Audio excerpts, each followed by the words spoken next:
Assalamualaikum warahmatullahi wabarakatuh. Selamat pagi Sobat Set semua.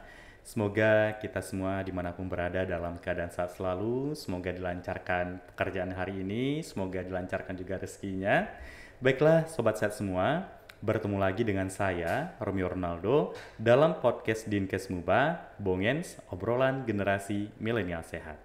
Nah, Sobat Sehat, pada hari ini tema dari podcast kita adalah mengenai penyakit malaria dengan judul Penyakit Malaria di sekitar kita, waspada dan tanggap. Nah, jadi Sobat Sehat, walaupun penyakit malaria ini tidak tergolong penyakit baru, namun keberadaannya harus tetap kita selalu waspada dan tanggap terhadap malaria ini.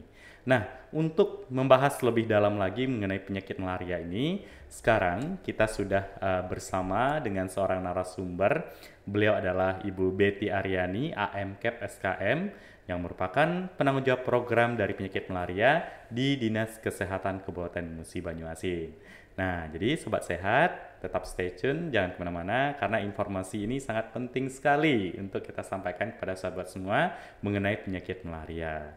Oke, langsung saja kita sapa Ibu Betty, bagaimana kabarnya hari ini? Sehat? Alhamdulillah sehat. Alhamdulillah sehat. Nah, jadi Ibu Betty, tadi podcast kita itu mengenai penyakit malaria. Nah, jadi mungkin sebagian atau mungkin ada juga masyarakat kita atau sobat set semua itu yang masih mungkin belum paham atau kurang mengerti tentang penyakit malaria ini. Jadi bisa nggak Ibu Betty jelaskan secara singkat mengenai penyakit malaria ini? Terkait itu apa malaria, gejala, dan lain sebagainya macamnya. Silakan. Oke, baik. Assalamualaikum warahmatullahi wabarakatuh. Selamat pagi sobat sehat semuanya. Mudah-mudahan pagi ini kita dalam keadaan sehat dan baik semua ya. Oke, baiklah. Untuk pertama saya mengenalkan dulu malaria di Kabupaten Musi Banyuasin. Untuk di Kabupaten Musi Banyuasin ini kita telah mendapatkan sertifikat eliminasi malaria pada tahun 2021. Untuk pemberian sertifikatnya itu pada tahun 2022 langsung diberikan oleh Menteri Kesehatan di Mandalika, Lombok, dan alhamdulillah itu adalah pencapaian yang luar biasa bagi Kabupaten Musi Banyuasin telah mendapatkan sertifikat eliminasi malaria. Iya, khususnya tidak terlepas juga dari peran Ya, Dinas Kesehatan dan Kabupaten Musi masyarakat Banyuasin dan masyarakat Kabupaten Musi Banyuasin ya Bu ya. Ya. Oke. Ya. Baik, sekarang saya akan memperkenalkan apa itu malaria.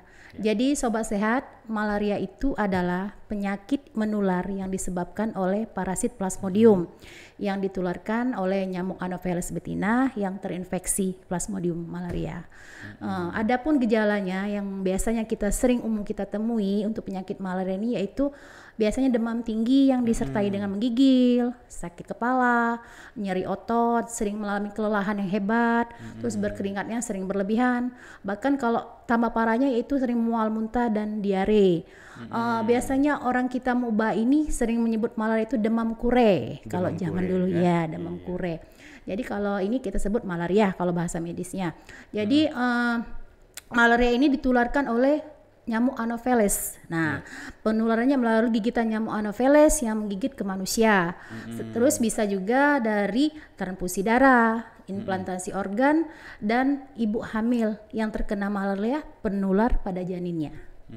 Ya. Nah, jadi ini juga perhatian ini bagi sobat sehat bahwasannya malaria itu disebabkan oleh gigitan nyamuk Anopheles. Ya. Nah, jadi jangan sampai ketukar. Nah, karena saya pun kadang sering ketukar nih Bu antara nyamuk Anopheles sama Aedes aegypti. Iya. Itu pun ini itu sobat sehat perbandingan perbedaan antara nyamuk Anopheles dan Aedes aegypti itu memang ketara perbedaannya. Kalau Aedes itu kan biasanya awam kita temukan yang sering belang-belang putih kan. Nah, kalau Anopheles itu kalau dia gigit nungging. Nah, kayak itu.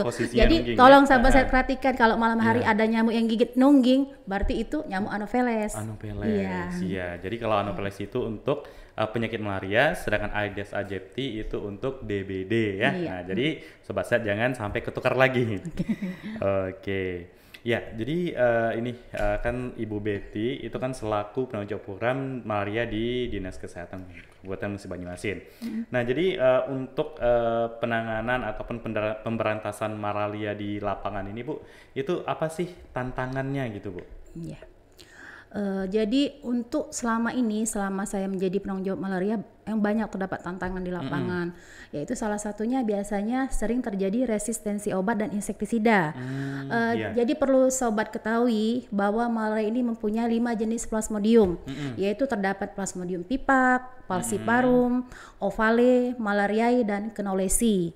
Nah, di antara 5 plasmodium ini, yang paling parah itu plasmodium falciparum karena bisa menyerang ke otak kalau terlambat penanganannya.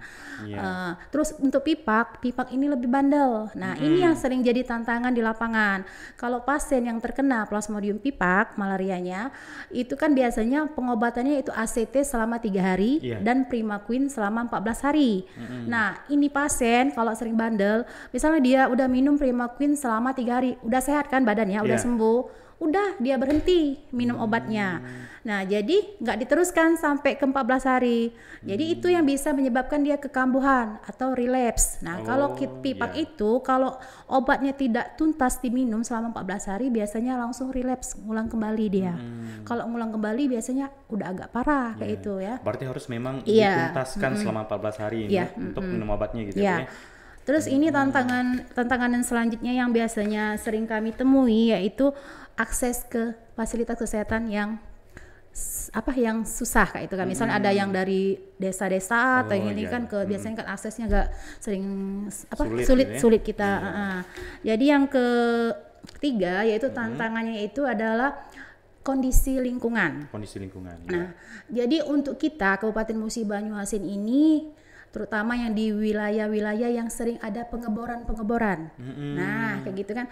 Karena apa? Nyamuk Anopheles ini hidupnya bersumber dari tanah. Bukan seperti Aedes. Kalau Aedes kan bersumber dari air bersih, yaitu di bak-bak mandi yang tidak pernah dikuras, bekas-bekas ban mobil ataupun popot bunga.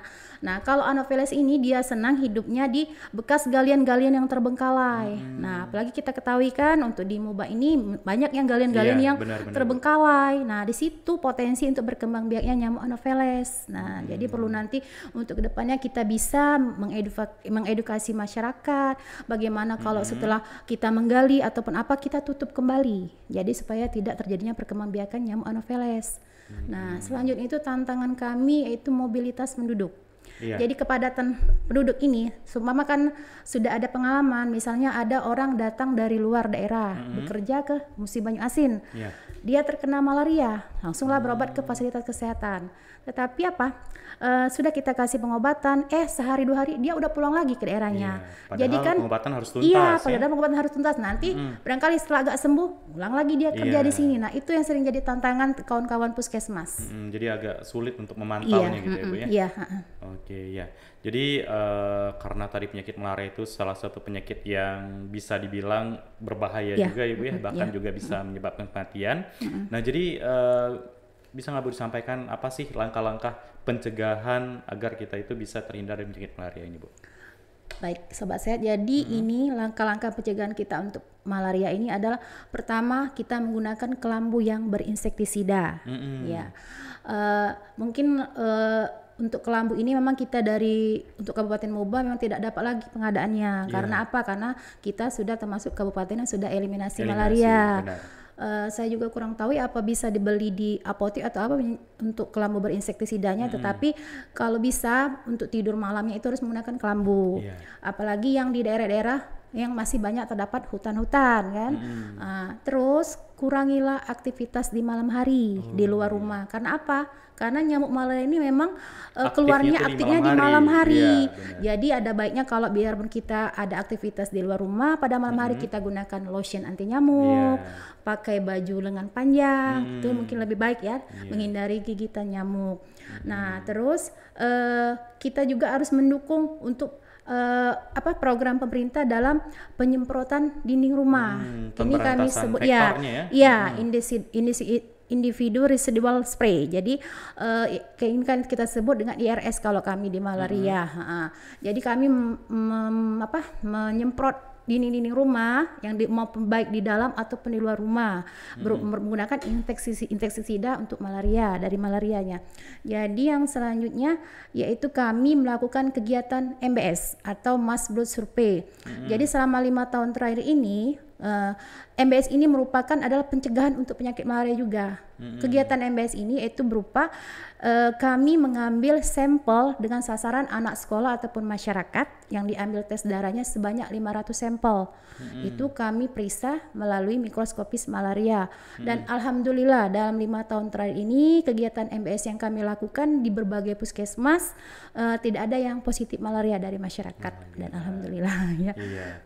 Berarti sudah banyak juga ya Bu ya upaya-upaya yang sudah dilakukan oleh pemerintah khususnya dalam hal ini dari Dinas Kesehatan Musi Banyuasin dalam hal penanggulangan penyakit malaria ini. Dan juga tadi seperti di awal yang sudah Ibu sampaikan bahwasanya kita juga sudah mendapatkan sertifikat ya Bu ya. Sertifikat eliminasi malaria. Sertifikat eliminasi malaria. Nah, ini Sobat Sehat merupakan salah satu indikator juga bahwasannya memang untuk pemberantasan penyakit malaria itu di Kabupaten Musi Banyuasin benar-benar sudah terlaksana dengan baik ya Bu ya. Dan satu lagi maaf tambahan juga untuk sobat saya semua, barangkali ini juga untuk membawa nama Kabupaten Musi Banyuasin ya. Karena ini bukan tugas dari Dinas Kesehatan saja, ini tugas kita bersama. Jadi setelah kita mendapatkan sertifikat eliminasi malaria ini tambah berat beban kita. Apa itu? Karena kita untuk mempertahankan eliminasi supaya tidak lagi terjadi adanya kasus endogenus atau penularan setempat. Nah, itu yang lebih berat bagi saya selaku pengelola program, kami selaku dari Dinas Kesehatan untuk mempertahankan eliminasi ini. Jadi apabila ada di suatu daerah yang ada kasus malaria, ternyata dia adalah malaria endogenus, ya bisa status eliminasi kita dicabut seperti itu ya. Apalagi ada yang mengalami kematian. Nah, ini lebih berat lagi sobat ya. Nah, terus gini nih Bu, yang ingin saya tanyakan, misalkan nih di suatu daerah tersebut itu ada yang mungkin dari keluarganya atau mungkin orang-orang sekitarnya itu yang setelah diperiksa didapatkan menderita penyakit malaria. Nah, itu bagusnya seperti apa? Melapornya kemana gitu Bu? Ya. Baik, jadi ini kalau untuk yang ternyata ada, kan kita ada ini penyediaan logistik berupa RDT malaria. Jadi kami bagi-bagikan kepada puskesmas. Nah, RDT malaria itu adalah pemeriksaan penunjang. Jadi bagi kawan-kawan puskesmas yang terjun ke lapangan, baik itu penyuluhan dan ternyata ada yang terdeteksi malaria dari pemeriksaan RDT, kita tetap bawa slide darahnya itu untuk diperiksa ke mikroskopis malaria. Karena berdasarkan juknis dari Kementerian Kesehatan bahwa penegakan diagnosa malaria itu harus berdasarkan pemeriksaan mikroskopis malaria. Jadi RDT itu hanya pemeriksaan penunjang untuk di lapangan. Gitu. Dan tetap lakukan pengobatan sesuai dengan standar. Jadi tidak ada lagi kalau zaman dahulu orang kena malaria itu biasanya beli obat warung, beli Rebokin ya. Nah, Rebokin atau Resohin. Nah, sekarang ini kayaknya sudah stop di pasaran, tidak boleh lagi dijual obat-obat yang seperti itu karena memang kita itu harus minum obat dari pemerintah, dari program pemerintah yaitu ACT dan Primaquine. Dan apabila malaria yang berat, yang parah itu bisa dilakukan injeksi artesunat.